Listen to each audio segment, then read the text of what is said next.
claim it. You're going to get your granddaughter. Kill you with laugh. Call her while she laugh and she laugh. My parents make a good team. Oh, my word. Oh, boy. It's what my mom has always thought.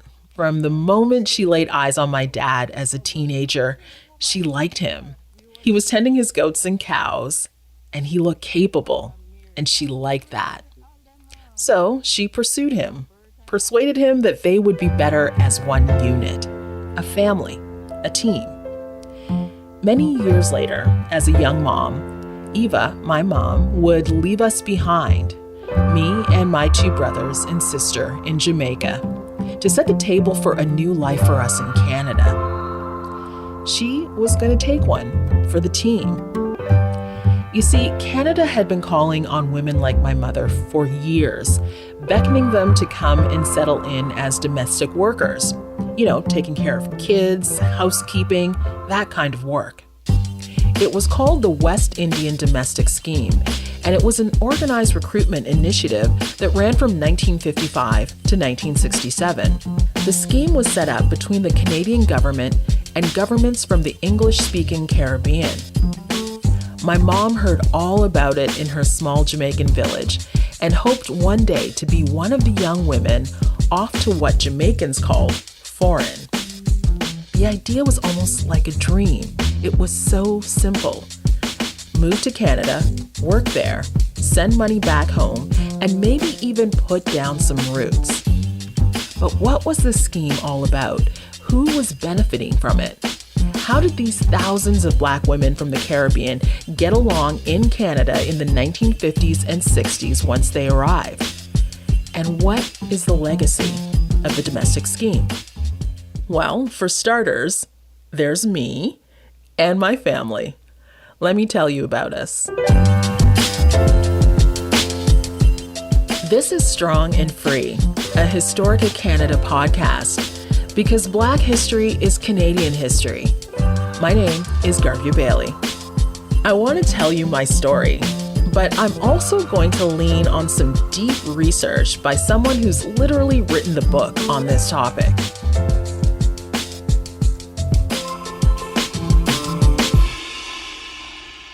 So my name is Karen Flynn, and I study what I generally say to folks when they ask, Black Canada. But more specifically, I focus on Black women and labor. As a Black woman herself, Karen's interest on this topic was both academic and personal. While I was pursuing my master's degree at the University of Windsor, there was a moment that I recognized that I didn't know enough about Black people in Canada. Most of my knowledge at the time, particularly when I was pursuing this master's degree, was a lot of the emphasis was on African American women, African American people. A lot of my just the studies in general was about African Americans. And I remember saying to Christina Simmons, who supervised my master's degree at the time, just wondering what's going on with Black people in Canada. And I remember her saying specifically to me, if you want that history, you're gonna have to be the one to write it. And that's always stayed in my mind. Karen Flynn has devoted her professional life to combing through archives and records, researching and collecting the stories of Black Caribbean women who came to Canada to work. When I started looking into the West Indian Domestic Scheme, a government policy that invited thousands of women from the West Indies to settle in Canada starting in 1955, I knew I had to talk to Karen Flynn. And I also had to talk to my mom, Eva Bailey. I came here the end of 73 September. Or is it the end of 72 September? The end of 72. Yes. End of 72. I'm at my parents' house in small town Ontario, trying to figure out the year my mom came to Canada. We're sitting at the kitchen table while my dad listens to the radio in the other room. And what year you say you came? 73. End of Late in August. I remember because I know I arrived in Canada when I was 2.5. I was very cute. I remember that, but I think 2017 August. Is that it? I think so. I know. You came here and set the table. My mom wasn't part of the West Indian domestic scheme, at least not officially. But she came on the wave of immigration created by the scheme, and it's because of the scheme that our family is celebrating close to 50 years in Canada. I wouldn't be here without the opening up of this country to admit workers like my mom. There were women from Jamaica like my mother, Trinidad, Guyana, the Leeward and Windward Islands, and Barbados. They took the opportunity presented to them through the domestic scheme and the immigration policy overhaul of 1967. That's when Canada took a good look at its old system and came to the conclusion that it was discriminatory. The new system would be more objective. Race, ethnicity, or nation of origin would not play a role in the selection. What people maybe didn't realize at the time is that the Caribbean women who were immigrating under the domestic scheme were playing a huge role in supporting a feminist revolution in places like Britain and Canada. Think about it. Households don't run themselves. Children don't raise themselves. But in the 50s, white women in Canada were starting to work outside the home, creating a need for domestic labor that was filled by Black women of Commonwealth countries, recruited by Canada's labor and immigration policy. Their presence was crucial to the economic and cultural growth of the countries, and the Canadian idea of multiculturalism was built, in part, on the backs of these women. So basically, it started in 1955, and there was a quota system. And yes, it was an actual quota. The Canadian manpower had relationships with Caribbean governments, if you will. In the first year, 100 women, mostly from Jamaica, Barbados, and Trinidad, arrived in Canada. Each year after that, 280 more Caribbean women were added. I have to say this was really important in a sense that it moved away, started to slowly move away from the exclusionary racist policies that Canada had in terms of the migration of Black people, Caribbean people to Canada. So it's really instrumental. I don't know that people realized how by the end of this scheme, 3,000 women had migrated to Canada under the scheme. This was a time of major social change in Canada, and we are talking about women and work. So what about feminism at this time? Well, there's someone here to see you. Are you Mr. Bradshaw, the foreman? Yes. Mr. Donnelly up in personnel said for me to give you this card. By the 1950s, white middle-class women were moving into the world of work in unprecedented numbers. They're all moving into teaching and nursing and other clerical work. And so the domestic workers really made it possible for these women to be able to move out and move into the world of paid work. So yes, so we have this women's movement and this emphasis on your liberation is really through your work, through working in the public sphere. You needed someone to assume the responsibilities that you normally would if you were doing your own household work and caring for your children. So when these women leave their households, that work, that reproductive labor, being there for the child, socializing the child, caring for the child or children, in a lot of cases, they, Caribbean domestic workers, are contributing, even if inadvertently, to this Canadian nation-building enterprise. A nation-building enterprise. The women who came from the Caribbean to work were helping to build this nation. When I sat down to talk to my mom about her journey to Canada, she recalls that as a teenager, she wasn't thinking about nation building or feminist revolutions. But she knew that leaving Jamaica and coming to Canada was something to aspire to. You know, these two sisters who used to come to the church, and they used to really like me. Oh yeah, they did. They even take me to Bannister. You know where Bannister is? I know Bannister.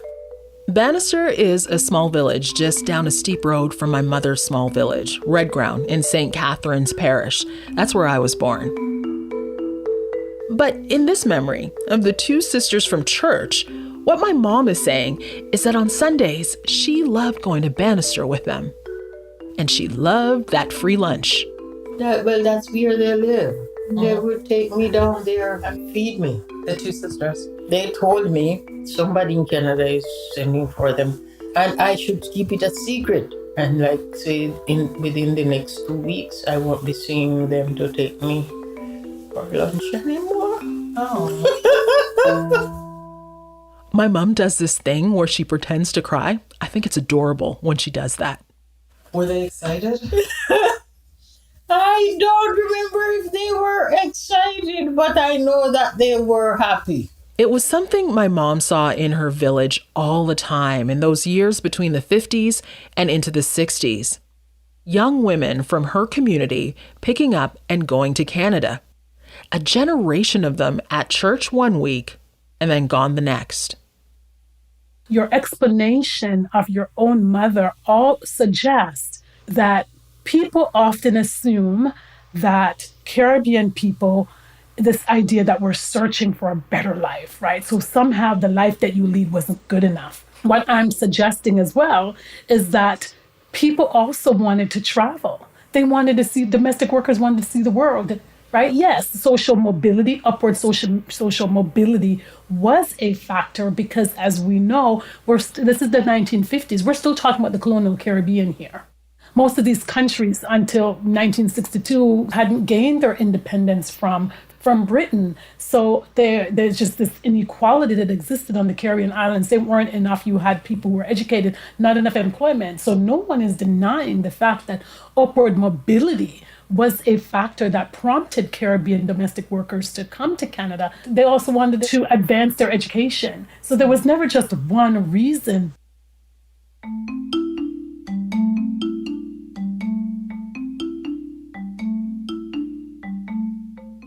See this paper fell from somebody and it have as kind of like advertising for recruiting people to Canada, and I hold this piece of paper. I didn't give it to anybody.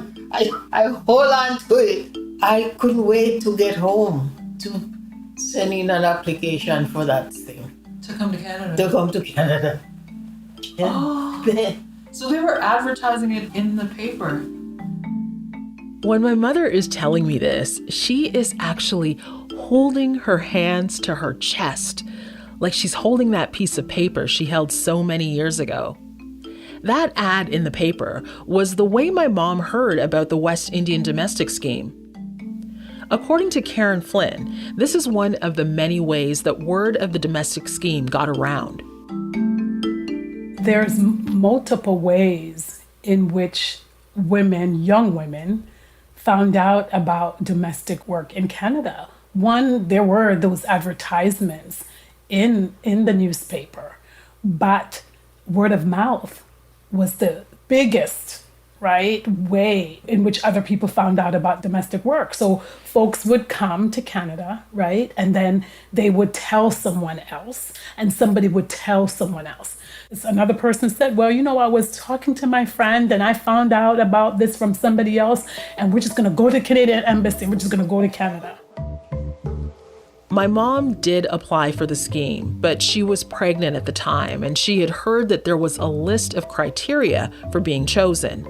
Single female, age 18 to 35, 8th grade education, must pass a Canadian medical examination.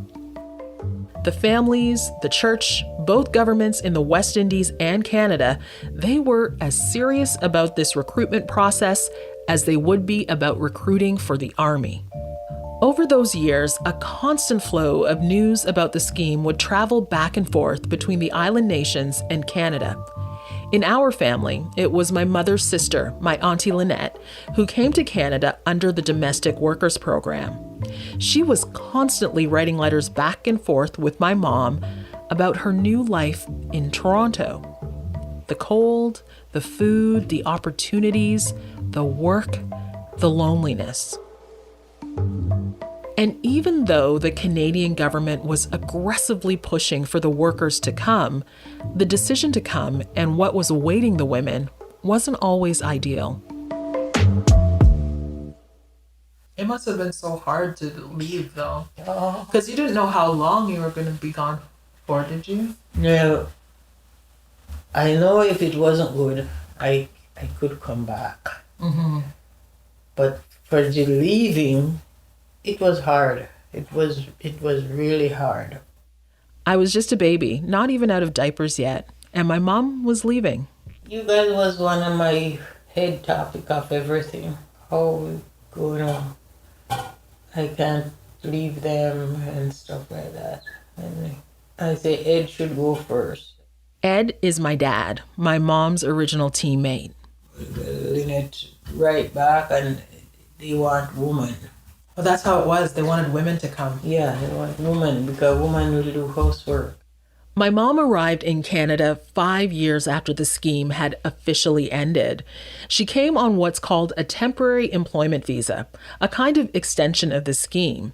The family, who had sponsored my mother's sister years before under the scheme, sponsored my mother.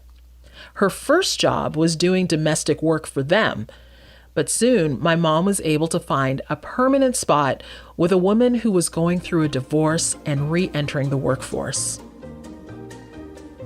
What was that job? That was like a house job with an extremely big house with 3 kids.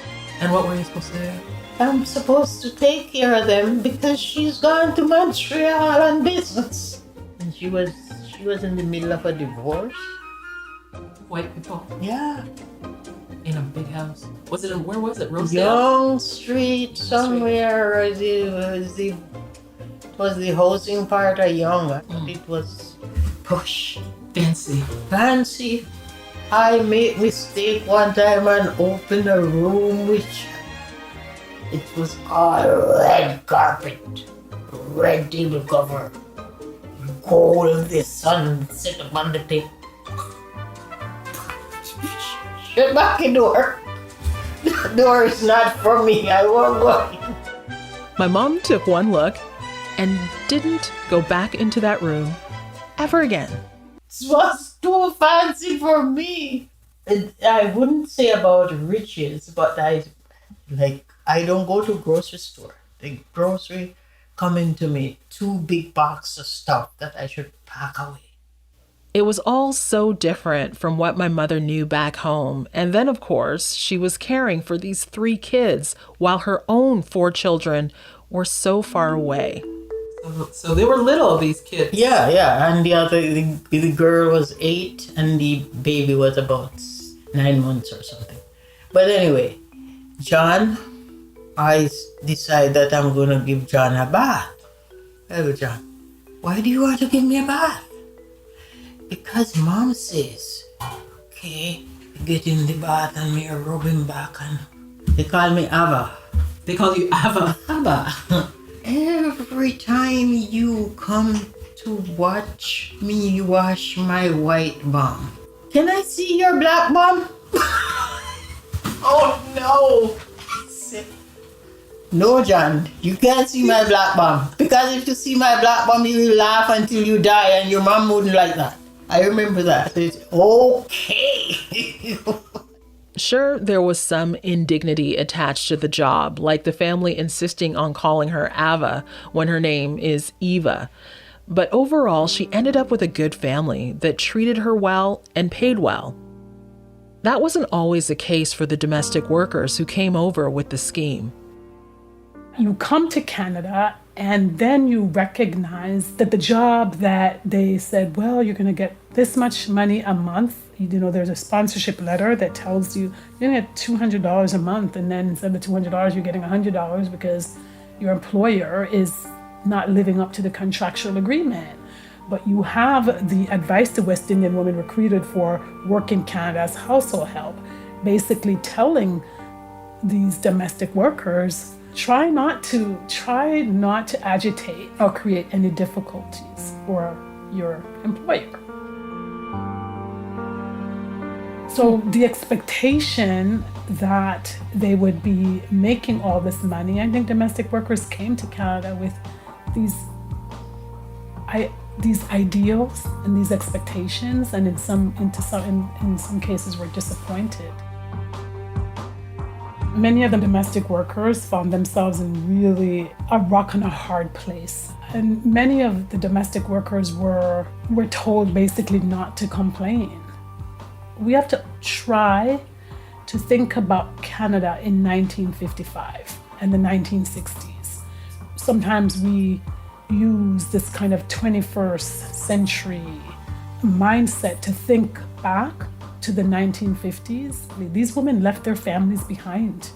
They left their families behind. They came, most of them as single women, without anyone.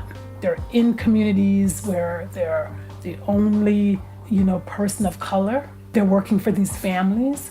A lot of times there was really no recourse, and they have the pressure, the Caribbean government saying, you are responsible to make this scheme successful. So the women who were before you, they lived up to these expectations.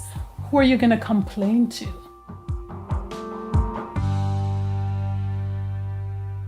And to be clear, Canada looked very white back then, both in the suburbs and cities. Seeing Black faces just wasn't common and wasn't always welcome. So these women dealt with overt racism, microaggressions, housing discrimination, among many other issues. And once their one-year contracts were up, many took the government up on the offer to stay as landed immigrants. And many eventually left domestic work, found better jobs, and were able to take classes and get good educations. They created their own communities, cultural clubs, and social support groups, all while supporting families back home. And we still do that. It's huge. It is the remittances. Remittances is a way of saying money that you send to your family back home. It's hard to get actual numbers on remittances, but when people migrate, the expectation is, whether or not you want to or not, is that that money is never just for you, that you are required and expected to care for the people that you left behind. So those remittances, that money being made in Canada, was flowing back into the West Indian economy. And the Canadian economy was also being propped up by these domestic workers. Everyone seemed to be winning. But what about the women themselves? What did they gain? And under what kind of pressure? There is a document. It's called Advice to West Indian Women Recruited for Work in Canada as Household Helps. And this document, it basically outlined what the expectations are for the domestic workers. It's very fascinating. Fascinating indeed. Karen sent me a copy from the University of Toronto Library Archives. 24 pages of specific instructions from the threatening point 1D. Remember, if you fail, you will let down not only yourself, but your country, to the common sense, 5A. When you arrive in Canada, you should not go outdoors during the cold weather without warm clothing. And under the heading Conduct, point B. If you are rebuked by your employer, you should not be rude or objectionable in explaining your side of the story. Let me circle back around to point 1D. If you fail, you will not only be letting down yourself, but your country. But then the document itself were like, look, you are like missionaries. You have to abide by these rules, right? And you have to do your part, right? So in fact, that they were ambassadors. They were ambassadors to Canada. It's contingent upon each group that came every year to ensure the scheme worked. So they put these additional responsibility on these women as missionaries. They use the term missionaries, but in fact, I would just say that that they were ambassadors.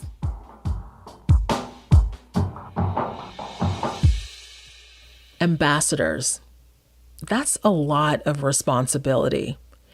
And the women who arrived in the early wave of the scheme included names like Jean Augustine, the first African Canadian woman to be elected to Canada's House of Commons. It also included women who would begin the hard work of immigration reform and easing settlement for other newcomers to Canada. These women were also part of building up organizations such as the Negro Citizenship Association, or NCA, the Universal African Improvement Association, the Jamaican Canadian Association, Domestic Workers United, and Intercede, the International Coalition to End Domestic Exploitation, and many others. These Caribbean women were the workers who formed the backbone of these groups and organizations. And here's another thing. The end of the West Indian domestic scheme didn't mean the end of the need for domestic workers. So in the 1970s, the Canadian government came up with another program. It was called the Non-Immigrant Employment Authorization Program. The caregivers who came to Canada under that program were only issued temporary visas and no promises of permanent residence. The risk for exploitation of these women was high under this plan. In fact, according to law professor Audrey Macklin in her paper called Foreign Domestic Worker, Surrogate Housewife, or Mail Order Servant, this program positioned these workers as cheap, exploitable, and expendable. So, domestic workers, past and present, started lobbying to change the policy. It's something that we hear about to this day. Black women organizing, rallying, shaking up policy, making noise, and making change. There's no disputing the fact that Canada did take advantage of these workers. There was exploitation of labor. These women did face intense racism and pushed up against the patriarchy. The West Indian domestic scheme, like so many of the labor and immigration programs that came before and after, was flawed in many ways. But for women like my mom, growing up and seeing her neighbors and friends leave for Canada and create new narratives, new lives, the risks were worth it. The sacrifice was worth it. You must be so proud of yourself in a way. I'm proud of you. Well, That seems like such a brave thing to do. well, it was and is a brave thing to do, but the thing is, like, lots of what happened to me, like, I don't take it and make a grudge. I move forward. One of my earliest childhood memories, maybe my very first memory, is reuniting with my mother in Canada after her long absence from our lives. I was a baby, not yet 3 years old. I remember her smelling different from us, from my dad, my older sister, and brothers. I remember not wanting her to hold or kiss me. She was a stranger to me in this cold foreign land. She had been gone for half of my life. When I ask my mom about our reunion, she says she remembers it clearly. She remembers me not wanting to kiss her, but doesn't say much more, which is typical of my mom and dad. They were a team and they had this opportunity to come to a country, get good jobs, and start contributing to a new community. Hugs and kisses could wait, as hard as that may sound. It's the same immigrant story I've heard time and time again. Your parents get here and their only goal is to succeed and provide. I think about the West Indian domestic scheme and the thousands of women who came before, during, and after it. And these same reunion scenarios playing out again and again. Right now, I see the women who come from the Philippines, from the West Indies, from all over the world to take care of Canadian children and households and elderly parents. And I think of what they are giving up to be here. And I hope that it's worth it.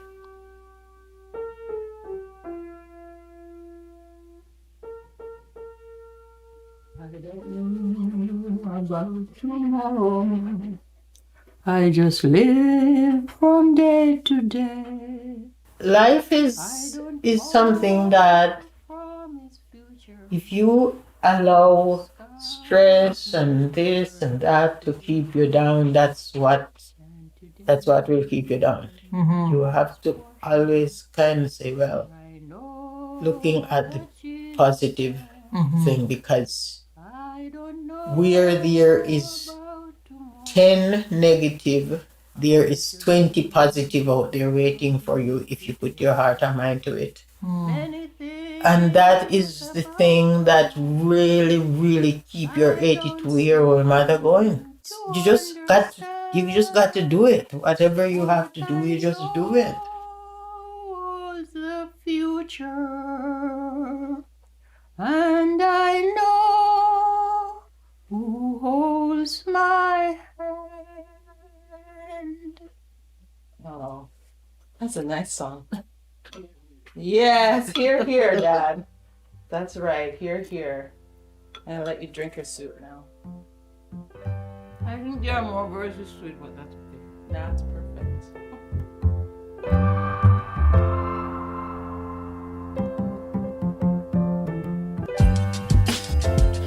Thanks for listening.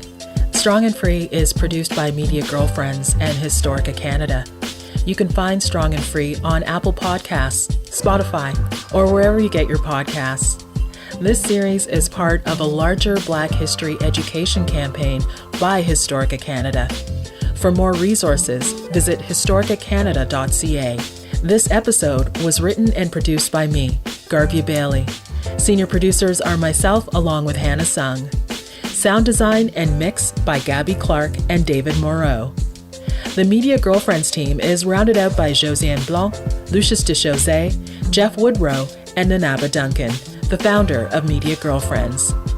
Thank you to my mom, Eva Bailey, and to our script consultant, Karen Flynn, Associate Professor at the University of Illinois Urbana-Champaign. Special thanks to my family, the Baileys.